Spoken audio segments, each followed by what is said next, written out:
न कुछ खोने का डर था, न कुछ पाने की खुशी थी। बस दोस्तों जिंदगी जीने की खुशी थी। दोस्तों आज बात करते हैं 1980-90 के दशक के दौर की कुछ मीठी यादों के बारे में, जिनकी कल्पना करके हम रोमांचित हो जाते हैं। हमें अपना बचपन याद आ जाता है। दोस्तों आप भी इन तस्वीरों को देखिए और यकीन मानिए आपको भी अपने बचपन की याद आ जाएगी। उस जमाने के लोग सुबह जल्दी मुर्गे की आवाज़ सुनकर जल्दी अपना बिस्तर छोड़ देते। वह गुड़ की चाय पीकर सुबह सुबह खेतों में काम पर निकल जाते थे। उस समय बच्चे पैदल ही स्कूल जाते हुए एग्जाम तख्ती पर दिया करते थे। स्कूल में दवात, स्याही व पेन या कलम का इस्तेमाल लिखने में किया करते थे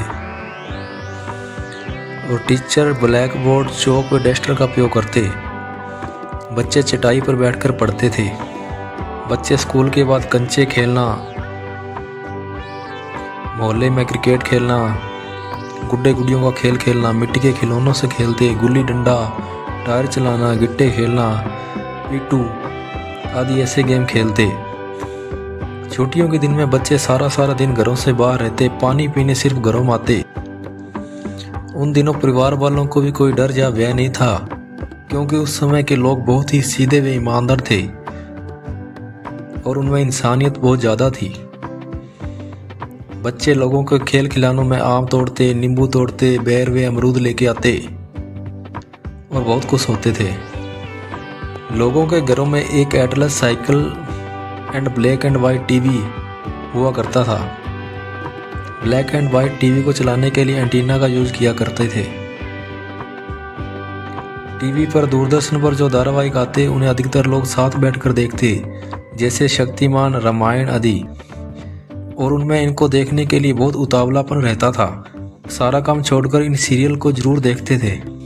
और लाइट सभी लोगों के घरों में न होने की वजह से प्राय लोग लालटेन, चिमनी व स्टार्च का यूज करते थे।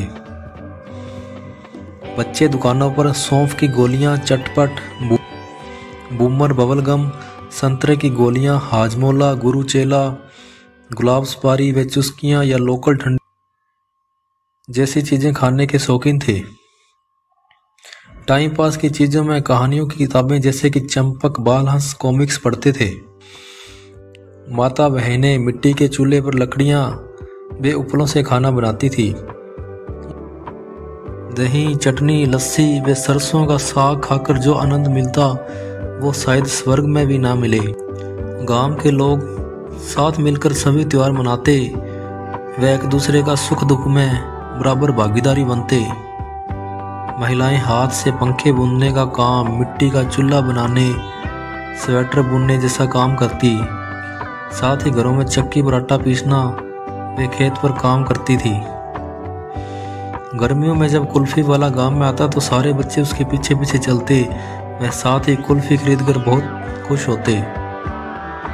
गांव के बुजुर्ग लोग पीपल के पेड़ के नीचे बैठकर समय व्यतीत करते, गप्पे लड़ाते, रेडियो सुनते थे। कुछ लोगों के घरों में टेप रिकॉर्डर भी था, जिन्हें वे कैसेटों की मदद से सुनते। शाम को सभी महिलाएं पनघट या कुएं पर एक साथ पानी भरती, क्योंकि उस दौर में घर घर नल नहीं हुआ करते थे। शाम को जब बैलगाड़ियां घरों को आती तो बच्चे चारे की गठरी पर बैठ जाते तथा उस समय बैलों के गलों में बंधी घंटियों की आवाज एक मधुर संगीत की तरह लगती थी। गांव के 1 या 2 घरों में लैंडलाइन मोबाइल फोन हुआ करता था, जो इस तरह से दिखाई देता था। बच्चे रात को दादा दादी के पास बैठकर भूतों व लोमड़ियों की कहानियां सुनते। उस समय बहुत कम घरों में लाइट होती थी, इसलिए लोग चिमनी व इस तरह की टार्च को घरों में रखते थे। तो दोस्तों कुल मिलाकर उस समय जो भाईचारा व इंसानियत लोगों के दिलों में थी, काश वो आज दिखाई देती। और भगवान से यही प्रार्थना है कि लोग फिर से मिलजुल कर रहें और इंसानियत को जिंदा रखें। दोस्तों यदि आपको आज की वीडियो अच्छी लगी हो तो कृपया चैनल को लाइक व सब्सक्राइब अवश्य करें।